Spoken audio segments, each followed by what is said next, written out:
Good day, sir. I am Jitro G. Fernandez. And in this video, I will show you how to collect evidence. Example of evidence is here. So first of all, we put some PPA to avoid mutilation of evidence. I use tweezer to collect the hair. Video. This is the correct way of collecting evidence. Put it in a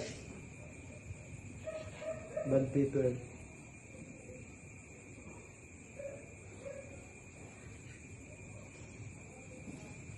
And start folding.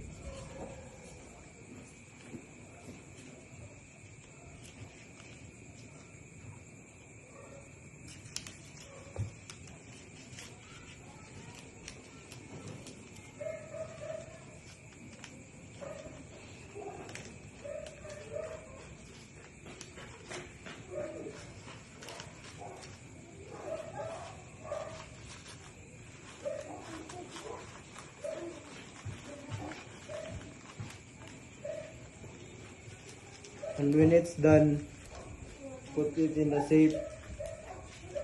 safe envelope. Ay, cut na iba. Cut na. To continue, the last is the tagging of evidence.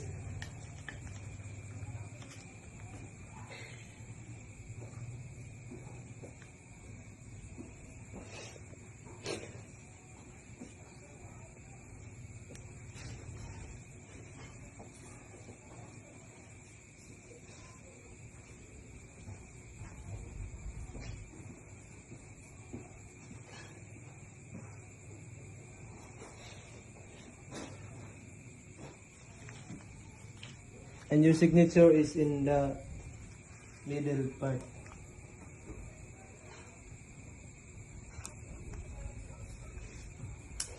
And lastly, you put it in the envelope to avoid mutilation.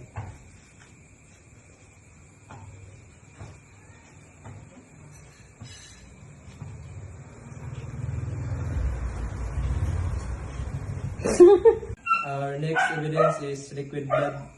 Same process. We gonna need a cotton buds and put it in the evidence, which is blood.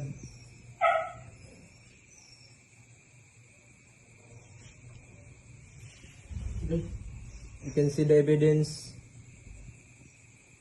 Same process in the hair. You're gonna put it in the clean bond paper.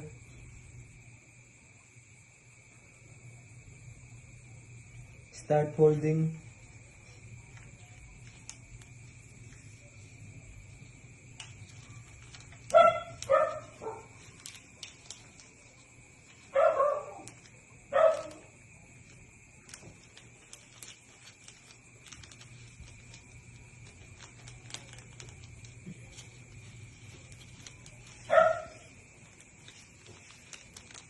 And if you finish folding, next is tagging.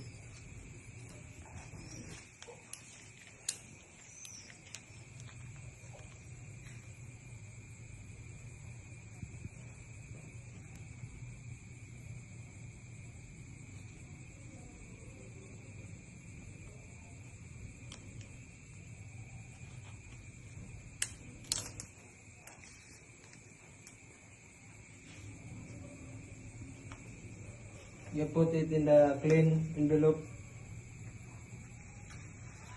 Conserve the evidence.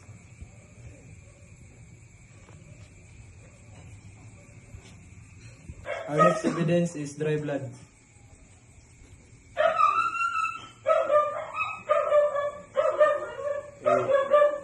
If the evidence is dry blood, the cotton buds, ayun na, now the blood is dry. Like same process, and we do in the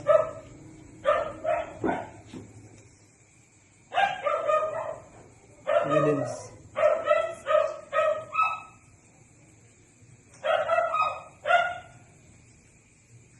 Fold.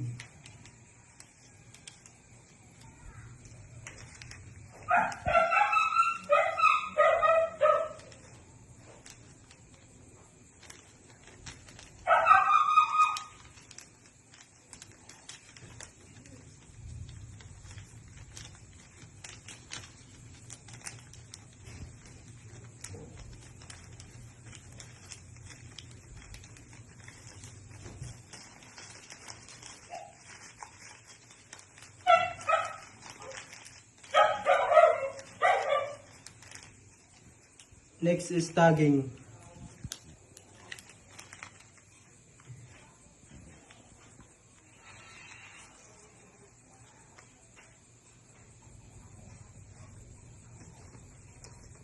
Evidence and your signature.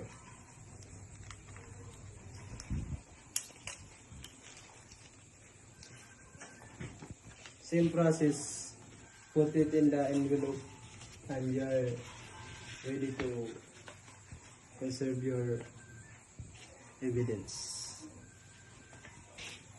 That's all, thank you. Our next evidence is dry blood.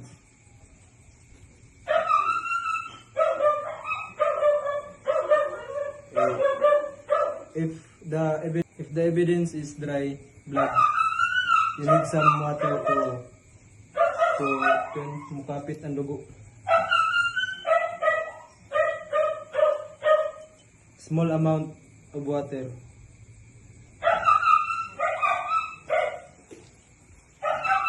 And here it is the dry blood. You're gonna put the water and the cotton buds.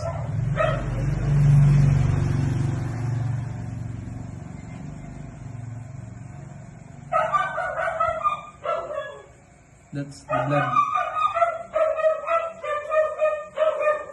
And wait for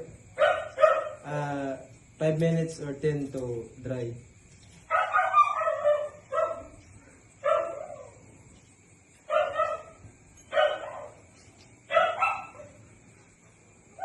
Cut.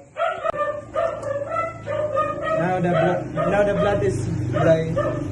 Like same process, and we do in the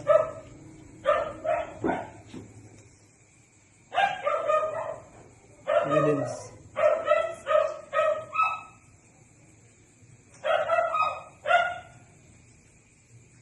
Fold.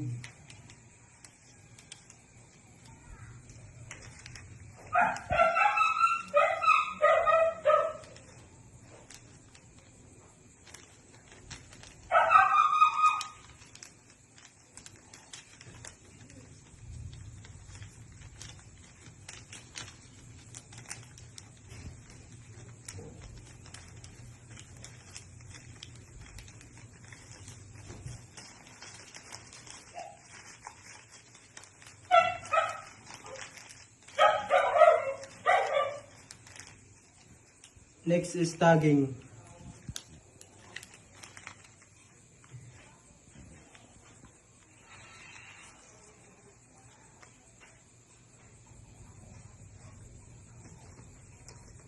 Evidence and your signature.